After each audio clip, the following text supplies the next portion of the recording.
দুনিয়াতে মানুষের উপর মৃত্যুর সর্বপ্রথম যেই প্রতিক্রিয়া প্রকাশ পায় সেটা হলো মানুষের জুবান বন্ধ হয়ে যায়। তখনও মানুষ দেখে, শুনে এবং বুঝতে পারে।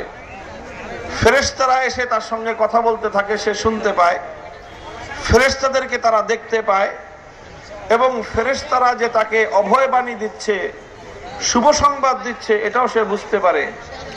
কিন্তু সে বলার ক্ষমতা তখন হারিয়ে ফেলে।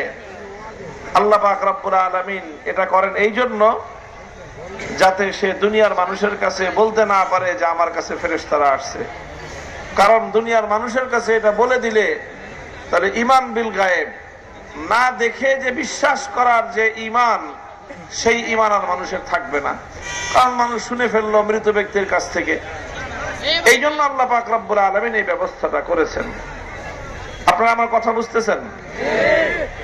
তাহলে কি বললাম?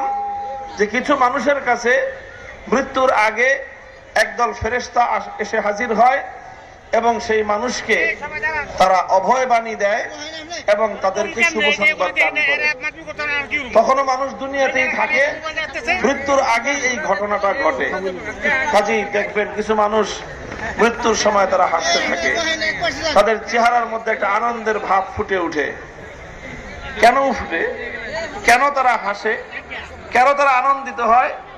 কারণ তাদের কাছে আল্লাহর পক্ষ থেকে ফেরেশতারা এই ধরনের সুসংবাদ যখন পাঠায় দেন, আল্লাহর পক্ষ থেকে ফেরেশতারা যখন এই শুভ সংবাদ নিয়ে আগমন করে, তখন সেই মানুষের আর কোনো দুশ্চিন্তা থাকে না, তার আর কোনো টেনশন থাকে না, বরং সে দুনিয়া থেকে জান্নাতে যাওয়ার জন্য অস্থির হয়ে যায়। আর ফেরেশতাদেরকে বলতে থাকে, আমাকে আর তোমরা দেরি করায়ও না, তাড়াতাড়ি নিয়ে যাও, দুনিয়া অনেক কষ্টের জায়গা, আমি ওই বেহেশতের মধ্যে গিয়ে থাকতে চাই। তো এইরকম একটা সুসংবাদ আমাদের দরকার আছে না নাই? আমরা চাই কিনা? কারা কারা চান হাত উঠান দেখি। আল্লাহ পাক কবুল করেন। তবে এই সুসংবাদ সকলে পাবে না, এই সৌভাগ্য সবার কপালে জুটবে না। এই অবিসংবাদিত মহান ভাগ্য যেই মানুষদের কপালে জুটবে, আল্লাহ পাক রব্বুল আলামিন তাদের পরিচয় কোরআনে পাকের মধ্যে তুলে ধরেছেন। তাদের পরিচয়ের মধ্যে আল্লাহ পাক তাদের দুটি বৈশিষ্ট্যের কথা বলেছেন। কয়টা বৈশিষ্ট্য? জোরে বলেন, কয়টা বৈশিষ্ট্য? এই দুটো বৈশিষ্ট্যের কথা আল্লাহ বলেছেন। এই দুটো বৈশিষ্ট্য হাসিল করতে পারলে, অর্জন করতে পারলে আল্লাহর পক্ষ থেকে ওয়াদা আর প্রতিশ্রুতি রয়েছে যে তুমি মৃত্যুর আগেই তোমার কাছে আমি আল্লাহর পক্ষ থেকে নুরানি ফেরেশতার দল এসে তোমাকে স্বাগত জানিয়ে, তোমাকে ওয়েলকাম করে, তোমাকে ইস্তেকবাল করে আমার কাছে নিয়ে আসবে। আল্লাহ আমাদের পুরা মজমাকে এই সৌভাগ্য দান করুন। কিন্তু এই সৌভাগ্য পেতে হলে দুটো বৈশিষ্ট্য অর্জন করতে হবে। কয়টা? এক নম্বর বৈশিষ্ট্য হলো আল্লাযীনা ক্বালু রাব্বুনাল্লাহ। এই আপনারা এই জায়গাটা এরকম করতেছেন কেন? হ্যাঁ, শুনেন শুনেন শুনেন, এদিকে দাই বসেন, এদিকে বসেন, এদিকে শুনেন, আপনারা শুনেন এদিকে। আপনারা এখান থেকে কাউকে যদি কিছু করতে হয়, নীরবে উঠে এসে একদম নাক বরাবর একটা ঘুষি মারবেন, কোনো কথা বলবেন না, এই ঠিক বলবেন না, নীরবে নিঃশব্দে কাজ হবে। বুঝতে পারছেন? যার কারণে ডিস্টার্ব হইতেছে ওরা এসে কি করবেন, একটা ঘুষি মারবেন, কিন্তু কোনো কি করবেন না, শব্দ করবেন না, খবরদার, ঠিক আছে? কোনো আওয়াজ করবেন না। যার সমস্যা করে এরা ধরে নিয়ে একেবারে পুকুরের মধ্যে ফেলা দিবেন, কোনো আওয়াজ করবেন না। আর যদি আওয়াজ করেন তাহলে কিন্তু আমি বয়ান শেষ করে চলে যাব। এখান থেকে একটা আওয়াজ যদি হয়, আর ইন্নাল্লাযীনা ক্বালু রাব্বুনাল্লাহু সুম্মা ইসতাকামু, এক নম্বর বৈশিষ্ট্য ওই মহান সৌভাগ্য অর্জন করার জন্য, সেটা হলো আল্লাযীনা ক্বালু রাব্বুনাল্লাহ, যারা স্পষ্ট ভাষায় এই ঘোষণা দিবে যে আমাদের রব হলো কে? আল্লাহ। চিৎকার করে বলেন, রব কে? আল্লাহ। আল্লাযীনা ক্বালু রাব্বুনাল্লাহ, যারা বলবে আমাদের রব হলো আল্লাহ, আল্লাহকে রব হিসেবে মানতে হবে, আল্লাহকে রব হিসেবে বিশ্বাস করতে হবে এবং আল্লাহকে রব বলে ঘোষণা করতে হবে। আল্লাহকে রব বলে ঘোষণা করার অর্থটা কি? সহজ বিষয়। আমরা সকলে মনে করতেছি যে আমরা তো সবাই রব হিসেবে কাকেই মানি? আল্লাহকেই মানি। কিন্তু আসলে একটু যাচাই করে দেখলে বোঝা যাবে যে আমরা কয়জন আল্লাহকে রব বলে মানি আর কারা কারা মানি না। এই জন্য আল্লাহকে রব মানার অর্থ কি এটা আমি বলবো আপনাদের কাছে। আমরা তো সকলে আল্লাহকে রব মানি, তাই না? বলেন আমাদের রবকে? এটা বুঝে বলছেন? না, না বুঝে বলছেন, না বুঝে বলছেন। এখন ইনশাআল্লাহ আমি বলার পরে আবার বলবো আমাদের রবকে, তখন বলবেন বুঝে। ঠিক আছে কথা? দেখেন, আল্লাহর এই রব, আল্লাহকে রব মানার বিষয়টা এটা খুবই গুরুত্বপূর্ণ, খুবই গুরুত্বপূর্ণ। মানুষের জীবনে এর চেয়ে গুরুত্বপূর্ণ কোনো শিক্ষা নাই। আল্লাহ পাক রব্বুল আলামিন যখন মানব জাতিকে সৃষ্টি করলেন, সর্বপ্রথম মানব ছিলেন কে? আমাদের বাবা আদম আলাইহিস সালাম। আদম আলাইহিস সালামকে সৃষ্টি করার পরে আল্লাহ পাক বাবা আদমের পিঠ থেকে কিয়ামত পর্যন্ত যত আদম সন্তান জন্ম নিবে, সৃষ্টি হবে, তাদের সকলকে আল্লাহ পাক বাবা আদমের পিঠ থেকে বের করছেন। জানেন আপনি এই কথাটা? এটা শুনেন নাই? তাদের সকলকে পিঠ থেকে বের করে সব মানব সন্তানকে একত্রিত করেছেন। মানুষের আকার ছিল তখন এক একটা গুড়ি পিঁপড়ার সমান। কিসের সমান? গুড়ি পিঁপড়া বুঝেন? পিঁপড়ার তো অনেক সাইজ আছে, একেবারে ছোট্ট যে সাইজটা, এক একটা মানুষ ছিল এক একটা গুড়া পিঁপড়ার মতো। এই সব মানুষগুলোকে আল্লাহ পাক একত্রিত করে তাদেরকে আল্লাহ একটা সবক পড়ালেন। কি পড়ালেন? এই যে এখন আমি আপনাদের কাছে আলোচনা করতেছি, এই আলোচনা কি শুধু শোনার জন্য না শিখার জন্য? এটা হলো সবক। তো সেখানে সবক পড়িয়েছেন কে? কাদেরকে? সমস্ত মানব সন্তান, সমস্ত আদম সন্তান। আমি ছিলাম, আপনি ছিলেন, আমাদের বাপদাদারা ছিল, আমাদের সন্তান সন্ততিরা ছিল। কিয়ামত পর্যন্ত যত আদম সন্তান দুনিয়াতে জন্ম নিবে সকলেই সেই সবকে উপস্থিত ছিল। সেই সবকে টিচার ছিলেন, শিক্ষক ছিলেন স্বয়ং আল্লাহ, আর শিক্ষার্থী ছাত্র ছিল সমস্ত মানব সন্তান। আল্লাহ পাক সেখানে কি শিক্ষা দিলেন বললেন, وَإِذْ أَخَذَ رَبُّكَ مِنْ بَنِي آدَمَ مِنْ ظُهُورِهِمْ ذُرِّيَّتَهُمْ وَأَشْهَدَهُمْ عَلَى أَنفُسِهِمْ أَلَسْتُ بِرَبِّكُمْ قَالُوا بَلَى। আল্লাহ বলতেছেন, স্মরণ করো ওই সময়ের কথা যখন আল্লাহ পাক রব্বুল আলামিন আদম আলাইহিস সালামের পিঠ থেকে তার সকল সন্তানগুলোকে আল্লাহ বের করলেন। সকল সন্তানগুলোকে আল্লাহ বাবা আদমের পৃষ্ঠদেশ থেকে বের করে তাদের সকলকে একত্রিত করে আল্লাহ পাক একটা কথা জিজ্ঞাসা করলেন, আলাস্তু বিরাব্বিকুম, হে আদম সন্তানরা, তোমরা আমার প্রশ্নের জবাব দাও, আমি কি তোমাদের রব নই? তখন সব আদম সন্তান এক কণ্ঠে, এক বাক্যে, সকলে সম্মিলিতভাবে একটাই আওয়াজ দিয়েছিল, ক্বালু বালা, নিশ্চয় নিশ্চয় হে আল্লাহ, আপনি কেবলমাত্র আমাদের রব। এটা একটা শিক্ষা ছিল। মানুষকে আল্লাহ শিক্ষাটা দিলেন যে রব মানতে হবে কাকে? আল্লাহকে। ওই শিক্ষাটা, সবকটা পড়ায় আল্লাহ দুনিয়াতে মানুষকে পাঠিয়ে দিয়েছেন। মানুষকে পাঠিয়ে দিয়েছেন, পাঠিয়ে দিয়ে মানুষ যেন ওই শিক্ষা, ওই সবকটা যেন ভুলে না যায়, এই জন্য আল্লাহ পাক রব্বুল আলামিন অনেক ব্যবস্থা করেছেন। প্রতিনিয়ত, প্রতি মুহূর্তে আল্লাহ সেই রুহের জগতের সেই সবকটাকে মনে করায় দিচ্ছেন আমাদেরকে। শুধু আমাদের কথাই বলি যে আমাদেরকে ওই সবকটা মনে করায় দেওয়ার জন্য আল্লাহ পাক কোরআন নাজিল করেছেন। এই জন্য কোরআনে পাকের মধ্যে সর্বপ্রথম যেই সূরাটা শুরু হয় সেই সূরাটার নাম কি বলেন তো? সূরাতুল ফাতিহা। যেই সূরা দিয়ে কোরআন শুরু হয় কোন সূরা? সূরাতুল ফাতিহার প্রথম আয়াত কি? আলহামদুলিল্লাহি রাব্বিল আলামিন। গোটা এই জগৎ সমূহের একমাত্র রবকে স্মরণ করায় দিয়ে শুরু করলেন কোরআন। 114 খানা সূরা নাজিল হলো। যখন কোরআনে পাক সমাপ্ত হয়, সর্বশেষ যেই সূরার মাধ্যমে আল্লাহ পাক রব্বুল আলামিন কোরআন খতম করলেন, কোরআন সমাপ্ত হলো, শেষ সূরার মধ্যেও আমাকে আর আপনাকে সবক পড়ানো হচ্ছে কুল আউযু বিরাব্বিন নাস, মানুষের একমাত্র রবকে। তবে কোরআনের শুরুতেও রবের কথা আল্লাহ, কোরআনের শেষেও রবের কথা আল্লাহ।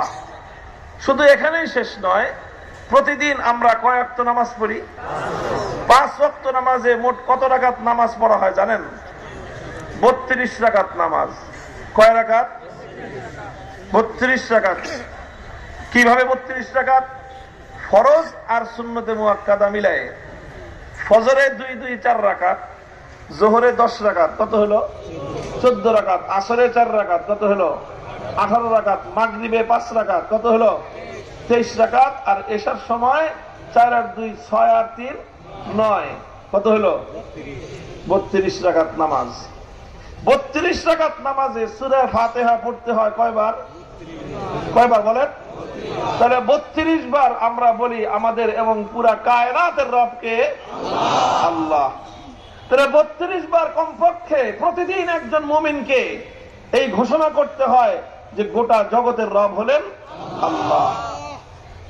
তারপরে 32 রাকাত নামাজে রুকু দেই কয়টা? বুঝেন নাই? নামাজের মধ্যে রুকু করতে হয় কিনা? কয়টা রুকু? 32টা রুকু। এক একটা রুকুতে 3 বার করে তাসবিহ পড়তে হয় কি? সুবহান রাব্বিয়াল আযীম, পবিত্র সত্তা রব আমাদেরকে, ওখানেও আমার রব। তাহলে 32টা রুকুর মধ্যে এক এক রুকুতে 3 বার করে আল্লাহকে রব বলে মানতে হয়। তাহলে 3 বার করে এক এক রুকুতে আল্লাহকে রব বললে 32টা রুকুর মধ্যে 96 বার আল্লাহকে রব বলা হয়। 32 রাকাত নামাজে সেজদা কতগুলো? 64টা সেজদা। এক একটা সেজদায় 3 বার করে কমপক্ষে তাসবিহ পড়তে হয় সুবহান রাব্বিয়াল আলা, পবিত্র হলেন আমার রব যিনি আল্লাহ। কথা বলেন? তাহলে 64টা সেজদার মধ্যে কমপক্ষে 3 বার করে 192 বার রব বলা হয় কাকে? মুহতারাম হাজিরিন, ব্যাপারটা তাৎপর্যময়। 32 রাকাত নামাজে কমপক্ষে 32 বার সূরা ফাতিহা রব বললাম কাকে? 32 রাকাত নামাজের 32টা রুকুর মধ্যে 96 বার রব বললাম কাকে?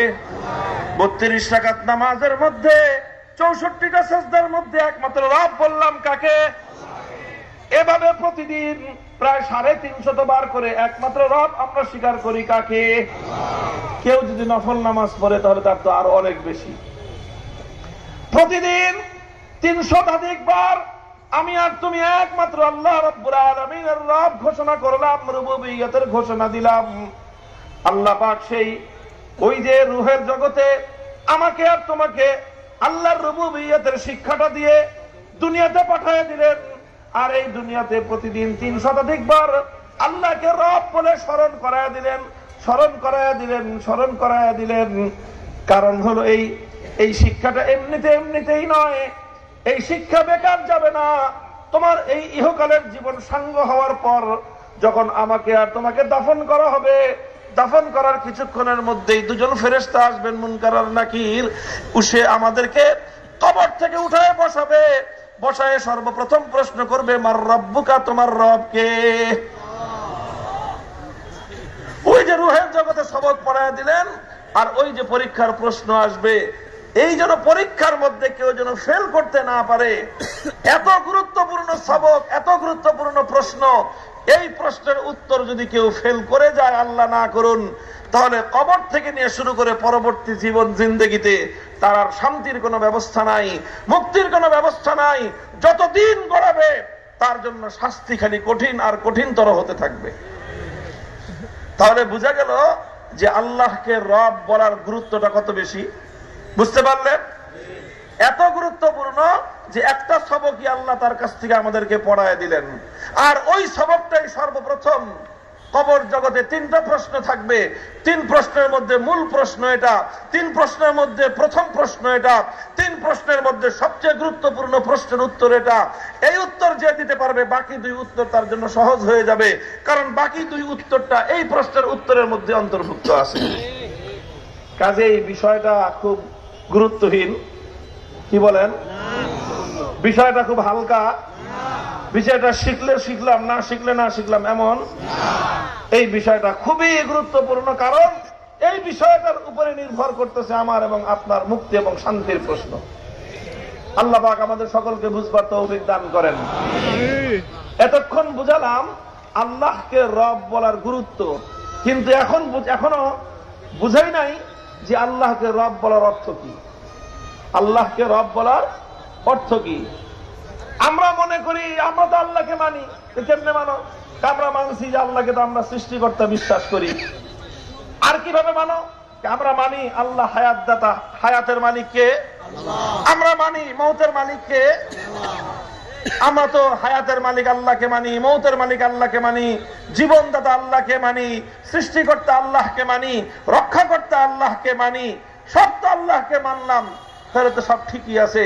তাহলে আমরা তো আল্লাহকে রব মানলাম।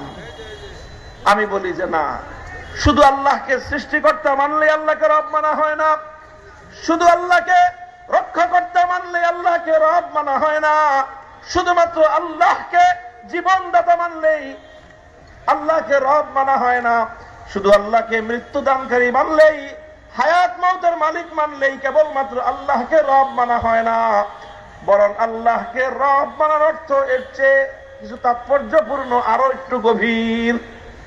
আল্লাহকে রব মানার অর্থটা কি আরো গভীর? আরো বলেন, আরো গভীর। শুধু সৃষ্টিকর্তা, রক্ষাকর্তা, জীবনদাতা, মৃত্যুদাতা, হায়াতের মালিক, মৌতের মালিক এগুলো বিশ্বাস করলেই আল্লাহকে রব মানা হয় না। কারণ সৃষ্টিকর্তা আল্লাহকে আবু জাহল বিশ্বাস করত, সৃষ্টিকর্তা আল্লাহকে আবু লাহাব বিশ্বাস করত, মক্কার সমস্ত কুরাইশের সমস্ত কাফের মুশরিকরা এক আল্লাহকে সৃষ্টিকর্তা মানত। কোরআনে পাকের অসংখ্য আয়াত এই ব্যাপারে বর্ণিত আছে, ওয়ালা ইন সালতাহুম মান খালাকাহুম লা ইয়াকুলুন্নাল্লাহ। যদি আপনি তাদেরকে জিজ্ঞাসা করেন তাদের সৃষ্টিকর্তাকে, আবু জাহল, উতবা, শাইবা, মক্কার বড় বড় কাফেররা বলবে আমাদের সৃষ্টিকর্তা হলেন একমাত্র আল্লাহ। সুতরাং তারাও আল্লাহকে সৃষ্টিকর্তা মানলো, আমিও আল্লাহকে সৃষ্টিকর্তা মানলাম। সৃষ্টিকর্তা মানলেই শুধুমাত্র রব মানা হয় না, বরং রব মানার অর্থ হলো আরো গভীর। গভীরটা কি? আমি এই গভীরতা বোঝানোর জন্য আপনাদের সামনে একটা হাদিসের উদ্ধৃতি দিব। এটাই হলো আমার আলোচনার শেষ পয়েন্ট।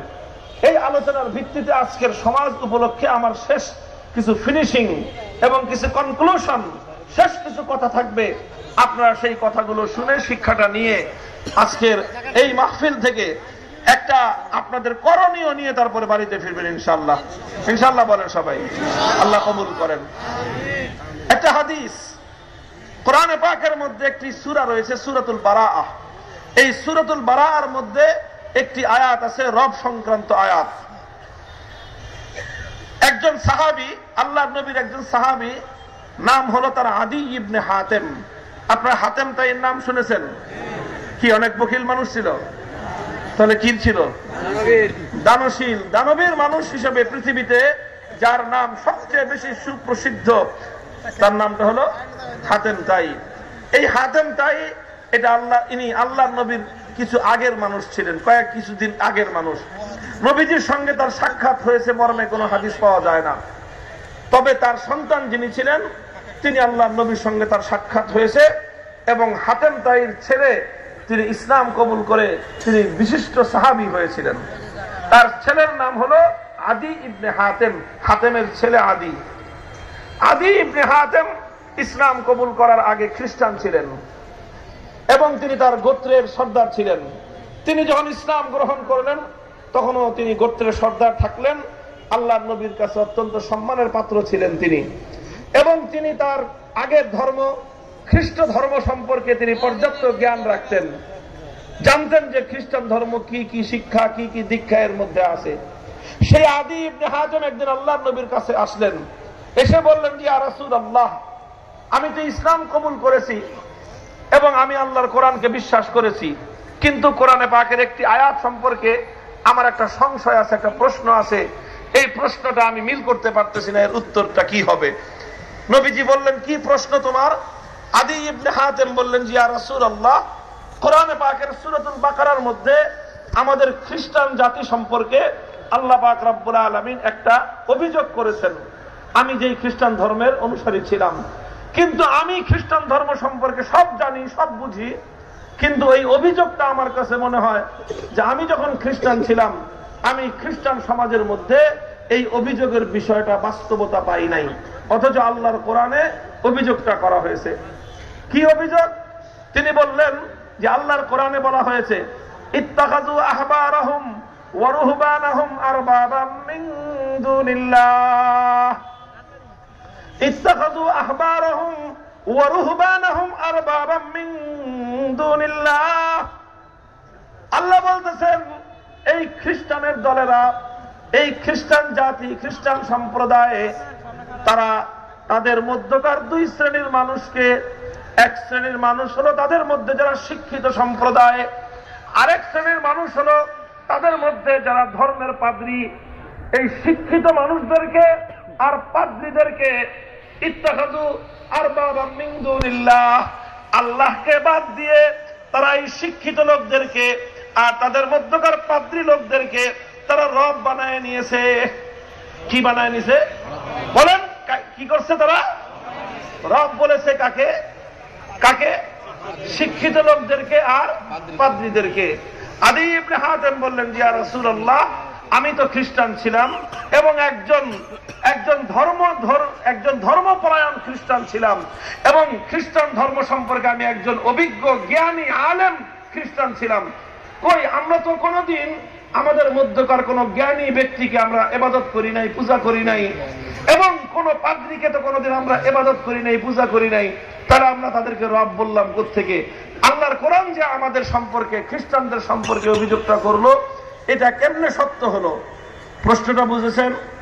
যে আমরা তো কোন পাদ্রীর পূজা করি না, যেরকম হিন্দুরা বিভিন্ন মূর্তির পূজা করে, খ্রিস্টানরা তো কোনো পাদ্রীর পূজা করে না।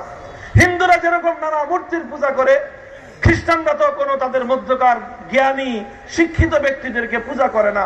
তাহলে আল্লাহ কেন বললেন আমাদের সম্পর্কে যে আমরা আমাদের জ্ঞানীদেরকে, শিক্ষিতদেরকে আর পাদ্রীদেরকে রব বানায় নিয়েছি? আমরা তো তাদের ইবাদত করি না, এদের রব বানাইলাম কিভাবে? আল্লাহর নবী এবার পাল্টা প্রশ্ন করলেন আদি ইবনে হাতেমকে, আদি, তুমি তো খ্রিস্টান ছিলা, খ্রিস্টানদের সব নারী নক্ষত্র তোমার জানা আছে? হ্যাঁ, জানা আছে।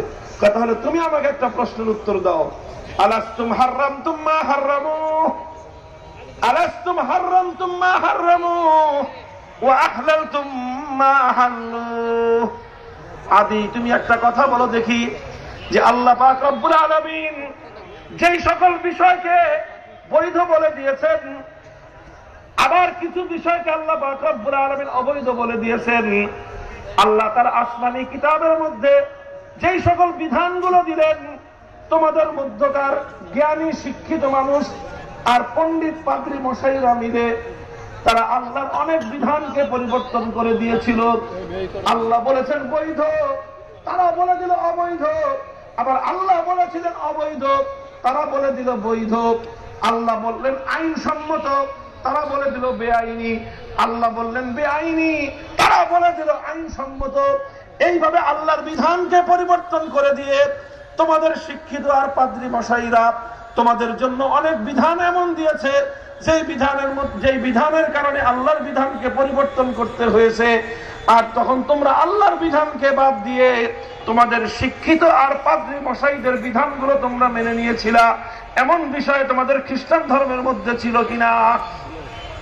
এবার আদি ইবনে হাতেম বলেন যে হ্যাঁ ইয়া রাসূলুল্লাহ, এটা তো আছে আমাদের মধ্যে, যে আমাদের যখন কোন একটা আল্লাহর আইন যখন কঠিন মনে হয়, তখন আমাদের শিক্ষিত আর পাদ্রীরা বসে তারা আল্লাহর ওই বিধানটাকে পরিবর্তন করে দেয়, বলে যে এত কঠিন আইন এখন মানা সম্ভব না, এই জন্য আল্লাহর সেই আইনটাকে তারা পরিবর্তন করে দেয়।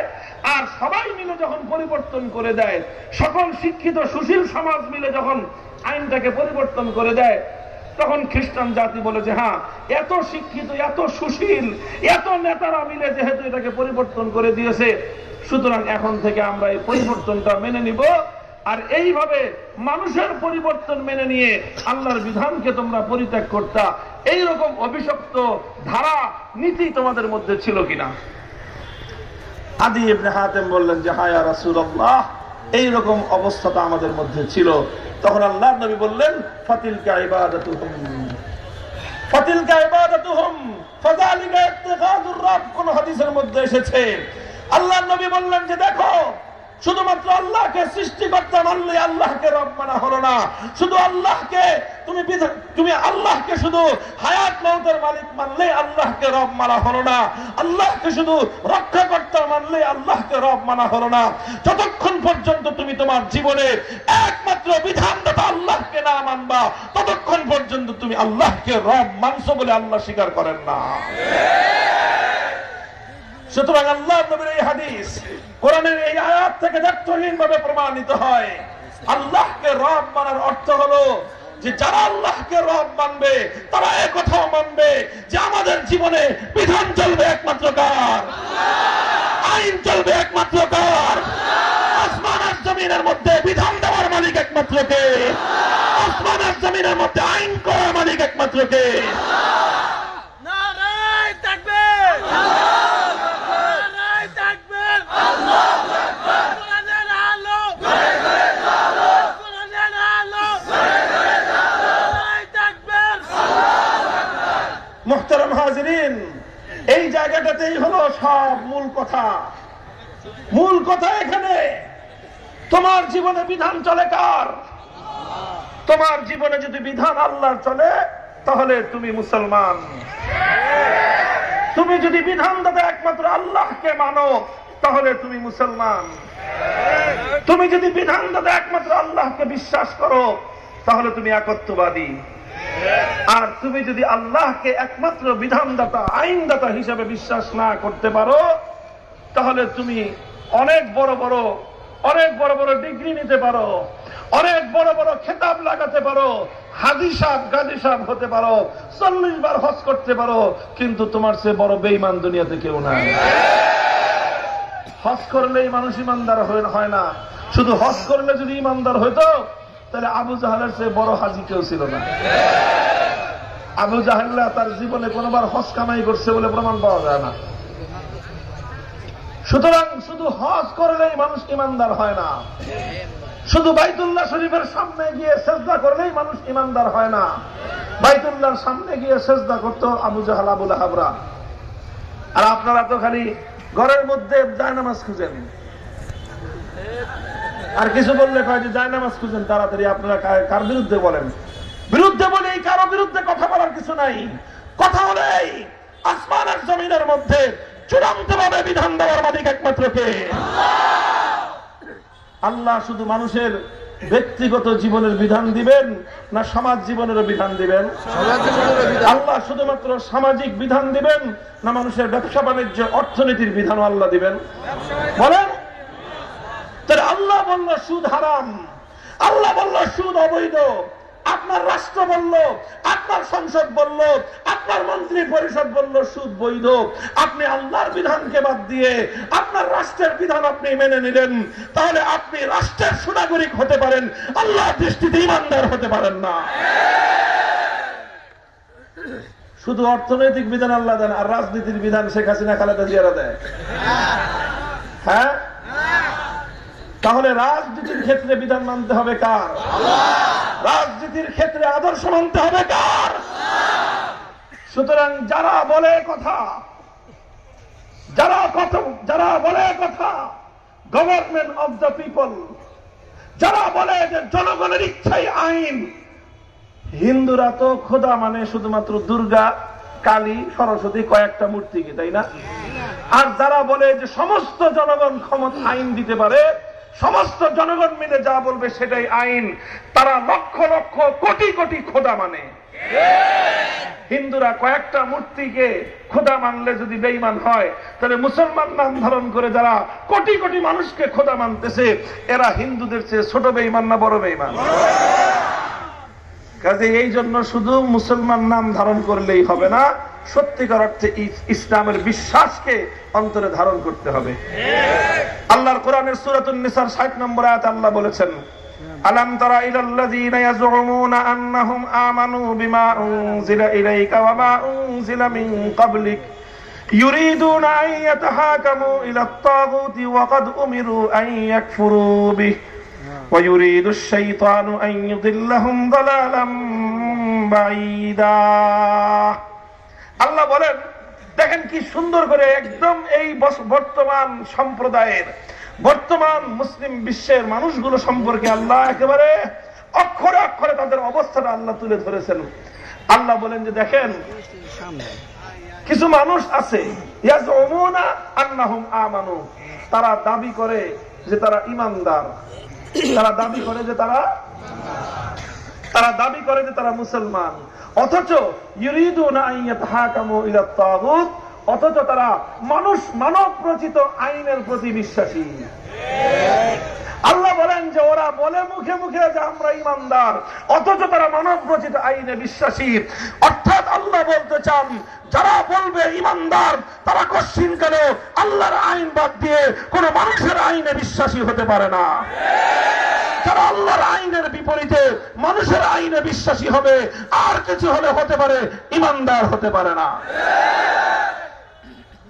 বুঝতে পারছেন আল্লাহ পাক রূহের জগতে কি সবক পড়াইছেন? আলাস্তু বিরাব্বিকুম, আমি কি তোমাদের রব না? এই কথার অর্থ ছিল, হে দুনিয়ার মানুষ, যখন তোমরা দুনিয়াতে যাবা তখন তোমাদের জীবনে বিধান চলবে একমাত্র কার? তোমার ব্যক্তি জীবন চলবে কার বিধান অনুযায়ী? তোমার পরিবার চলবে কার আইন অনুযায়ী? তোমার বাড়িতে বিবাহ শাদী সহ সকল পারিবারিক অনুষ্ঠানগুলো চলবে কার আইন মেনে? তোমার ব্যবসা বাণিজ্য চলবে কার আইন মেনে? তুমি যদি রাজনীতি করতে চাও তাহলে তোমার রাজনীতি চলবে কার আইন মেনে? সুতরাং যারা ঈমানদার তারা কোশ্চিনকালে আব্রাহাম লিঙ্কনকে আদর্শ মেনে তার আদর্শের রাজনীতি করতে পারে না। যারা ঈমানদার তারা কোনদিন কার্ল মার্কস, মাও সেতুং অথবা লেনিনদেরকে আদর্শ মেনে তাদের থিওরি মোতাবেক রাজনীতি করতে পারে না। কারণ কার্ল মার্কস, মাও সেতুং, লেনিনদের মতবাদ স্পষ্ট কুফরি মতবাদ, আব্রাহাম লিঙ্কনের মতবাদ সেটাও স্পষ্ট কুফরি মতবাদ। মুহতারাম হাজিরিন, কথা বলেছিলাম যে লম্বা বলবো না, ছোট্ট কথা। এই সবকটা খুব ভালো করে মনে রাখবেন। বিধান দেওয়ার একমাত্র মালিককে। আল্লাহর কোন বিধানকে চ্যালেঞ্জ করার ক্ষমতা সারা দুনিয়ার সমস্ত মানুষের নাই। সারা দুনিয়ার সমস্ত মানুষের নাই। দুনিয়ার সব মানুষ মিললে আল্লাহ সমান হবে? বলেন, দুনিয়ার সব মানুষ একত্রিত হলে আল্লাহর ক্ষমতার সমান তাদের ক্ষমতা হবে? দুনিয়ার সমস্ত মানুষ মিলে একটা পিঁপড়া সৃষ্টি করতে পারে? আর সমস্ত মানুষকে সৃষ্টি করেছেন কে? আল্লাহ। সুতরাং সমস্ত মাখলুক মিলে যেরকম খালেকের সমান হতে পারে না, সমস্ত মাখলুক মিলে যেমন একটা চিমটি পর্যন্ত কোনো কিছু সৃষ্টি করতে পারে না, ঠিক তদ্রূপ সমস্ত মাখলুক মিলেও আল্লাহর আইনের বিরুদ্ধে একটা আইন করতে পারে না। ভাই, এই যে কথাগুলো বলতেছি আমি, এটা সবচেয়ে বড় সমস্যার কথা, আমাদের সমাজের সবচেয়ে বড় সমস্যার কথা। আমাদের সমাজকে সবচেয়ে বেশি নষ্ট করছে এক শ্রেণীর রাজনীতিবিদ। তারা তাদের রাজনীতির স্বার্থে নিজের ঈমান তো বিক্রি করে রাজনীতিতে নামে, এরপরে পাবলিকের ঈমান খাওয়ার জন্য, ধ্বংস করার জন্য যত রকম কুফরি মতবাদ রাজনীতিবিদরা এই সমাজের মধ্যে ছড়ায়। এই যে বিদায় হইল যে ফ্যাসিবাদী সরকার, এদের সবচেয়ে বড় একটা কুফরি মতবাদ ছিল ধর্ম যার যার, উৎসব সবার। এই ফ্যাসিবাদী আওয়ামী লীগকে দেখে দেখে বিএনপির গু খাওয়া কিছু মানুষ একই কথা বলে। এই সমস্ত কুফরি কথা বলার আগে তুমি আগে তোমার ঈমানের পরিচয়টাকে চেক করে নাও। কারণ এই ধরনের কুফরি মতবাদ ধারণ করলে কোন মানুষ ঈমানদার হতে পারে না। আরেকটা কুফরি মতবাদ হলো ঠিক এরকম, যেটাকে বলা হয় সেকুলারিজম, যে রাজনীতির মধ্যে কোন ধর্মের আইন চলবে না, তো ধর্মের আইন চলবে না, তুই রাজনীতিটা করবি তোর বাপের বানানো পৃথিবীতে না আল্লাহর বানানো পৃথিবীতে? এই পৃথিবীটা বানিয়েছে তোর বাপ দাদা না আল্লাহ? আল্লাহর বানানো জমিনে, আল্লাহর বানানো আসমানের নিচে, আল্লাহর বানানো বাতাস খেয়ে, আল্লাহর বানানো পানি পান করে, আল্লাহর বানানো অক্সিজেন দিয়ে, আল্লাহর বানানো খাদ্য বস্ত্র বাসস্থানের মধ্যে বসবাস করে তুমি এখানে বলবা আল্লাহর আইন চলবে না, তোমার বানানো আইন চলবে? তোমার চেয়ে বড় গাদ্দার আর বিশ্বাসঘাতক কেউ হতে পারে না।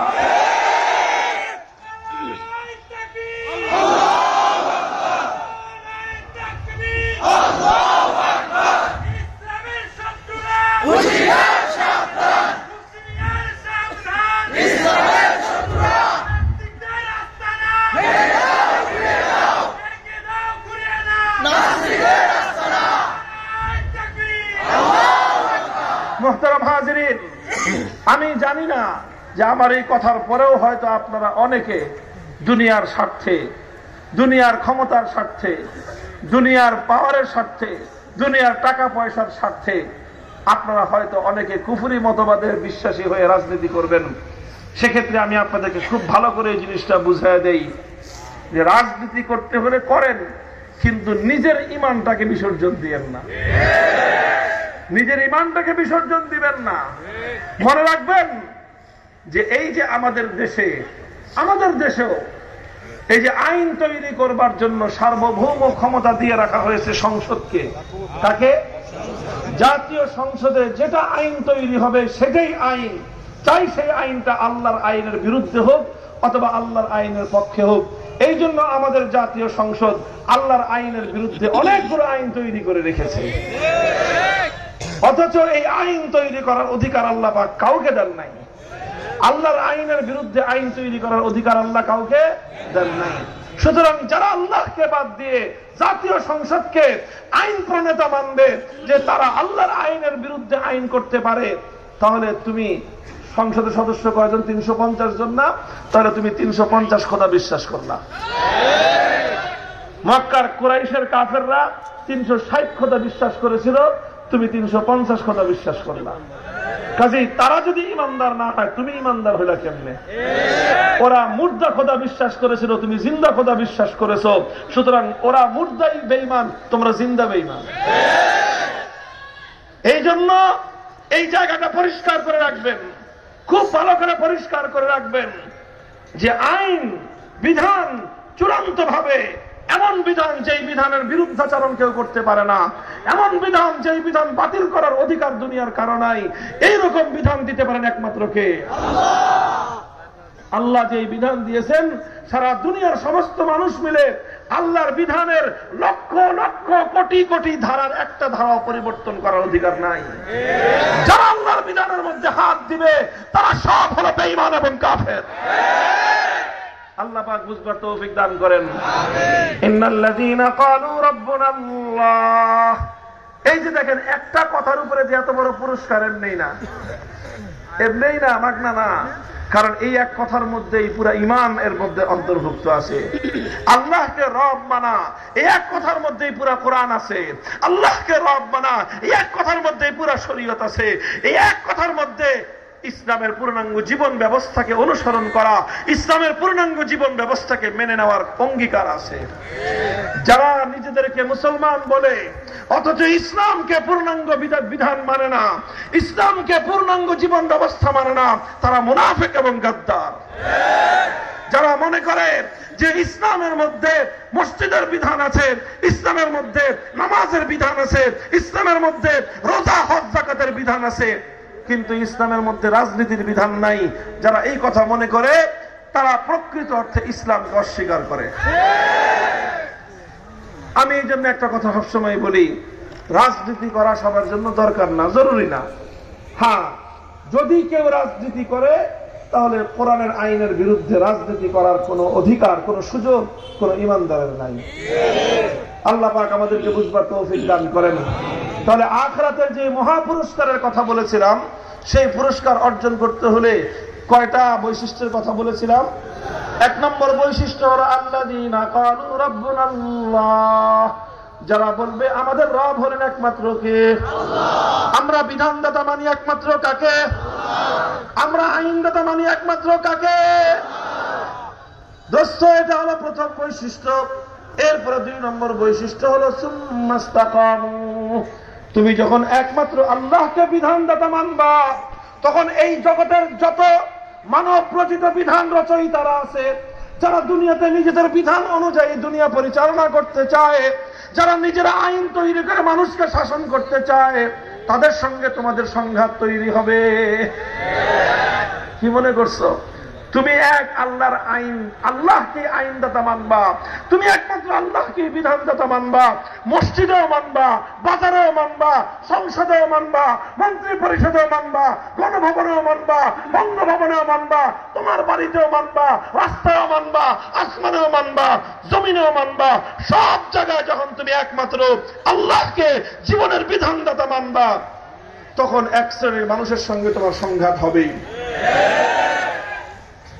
আপনি যদি একটা জায়গা বলেন যে এই জায়গাটা আমার দখলে চলবে, আর আরেকটা লোক যদি এসে বলে যে না তোমার দখলে চলবে না, এই জায়গাটা আমার দখলে চলবে, তখন দুইজনের মধ্যে লড়াই বাঁধবে কিনা? ঠিক একই কথা আমরা যারা বলি যে সব জায়গায় বিধান চলবে কার? ব্যক্তি জীবনে বিধান চলবে কার? ব্যবসা বাণিজ্যে বিধান চলবে কার? সমাজ জীবনে বিধান চলবে কার? সাংস্কৃতিক অঙ্গনে বিধান চলবে কার? রাজনীতির অঙ্গনে বিধান চলবে একমাত্র কার? এই আপনি যখনই রাজনীতির অঙ্গনে রাষ্ট্রীয় পর্যায়ে বলবেন যে বিধান চলবে আল্লাহর, তখনই দেখবেন আপনার পাশের বাড়ির অথবা আপনার বাড়ির, আপনার ঘরের, আপনার রক্তের সম্পর্কের কিছু মানুষ উঠে দাঁড়াবে। তারা বলবে যে না, মসজিদের মধ্যে আল্লাহর বিধান চলবে, রাজনীতিতে আল্লাহর বিধান চলবে না। তখন আপনি ইমানদার, সে হলো বেঈমান। হতে পারে আপনার ভাই হাবিলও আদমের সন্তান ছিল, কাবিলও আদমের সন্তান ছিল, হাবিল নেককার ছিল, কাবিল বদকার ছিল, হাবিল মজলুম ছিল, কাবিল জালেম ছিল, হাবিল জান্নাতি, কাবিল জাহান্নামী। নারায়ে তাকবীর, নারায়ে তাকবীর, আল্লাহু আকবার। তন্তমুদ্দার দিন শেষ, তন্তমুদ্দার দিন শেষ। ৭২-এর সংবিধান বাতিল করতে হবে, ৭২-এর সংবিধান। এত কথা তো আর বলি নাই। ৭২-এর সংবিধান কি জিনিস এটা আজকে আলোচনা করি না, এই জন্য পাবলিক বুঝবে না। মূল কথা এটাই যে আল্লাহর বিধানের বিরুদ্ধে যা কিছু আছে সব কিছু বাতিল করো। এখন বাংলাদেশে সংস্কার চলতেছে না?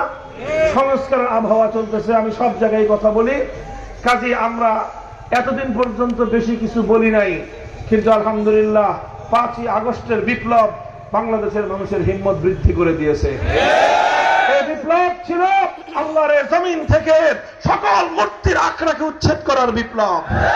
বিপ্লব ছিল তাওহীদ বিরোধী যত শিরকের আস্তানা আছে সব শিরকের আস্তানা বঙ্গোপসাগরে ভাসিয়ে দেওয়ার বিপ্লব। আর এই বিপ্লব ছিল ইসলামী বিপ্লবের পূর্বাভাস। প্রতিদিন সকালবেলায় সূর্য উদিত হয়, কথা বলেন। সূর্য উদয়ের ঘণ্টাখানেক আগে সুবহে সাদিক হয়। সুবহে সাদিক মানে পূর্ব আকাশটা একটু আলোকিত হয়ে যায়। তখনও কিন্তু সূর্য উঠে না। সূর্য ওঠার ঘণ্টা দেড় ঘণ্টা আগেই আকাশের পূর্ব প্রান্ত আলোকিত হয় কি হয় না?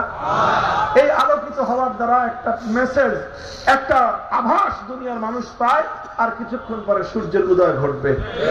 5ই আগস্টের বিপ্লব এটা যদিও চূড়ান্ত ইসলামী বিপ্লব নয়, তবে এই বিপ্লব হলো একটা পূর্ববর্তী আভাস যে এভাবে বাংলার তরুণ জনতা, বাংলার ছাত্র জনতা, স্কুল কলেজ ইউনিভার্সিটি মাদ্রাসার সকল ছাত্র জনতা, আগামী প্রজন্মের মুসলমানদের সন্তানরা আল্লাহর জমিনে মানব রচিত আইন দেখতে চায় না। আল্লাহর জমিনে কোরআনের আইন বাস্তবায়নের জন্য চূড়ান্ত বিপ্লবের জন্য তারা প্রস্তুত।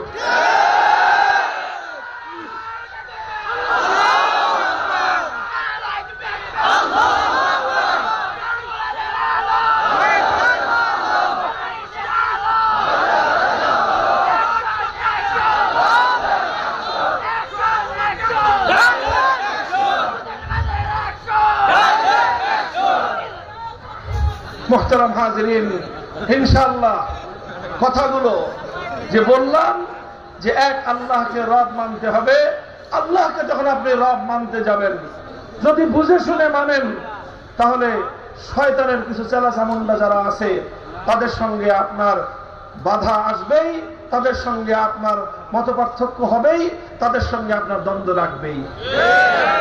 এই দ্বন্দ্ব না লেগে কোনো উপায় নাই। আল্লাহ বলে দিয়েছেন, আল্লাযীনা আমানু ইউকাতিলুনা ফী সাবিলিল্লাহ ওয়াল্লাযীনা কাফারু ইউকাতিলুনা ফী সাবিলিত তাগুত ফাকাতিলু আউলিয়া আশ-শাইতান। যারা আল্লাহর উপর ঈমান আনে তারা আল্লাহর বিধান বাস্তবায়নের জন্য লড়াই করে, আর যারা শয়তানের চামচা, শয়তানের দোসর, তারা শয়তানের আদর্শ বাস্তবায়নের জন্য তারা লড়াই করে। একদল আল্লাহর দল আর একদল শয়তানের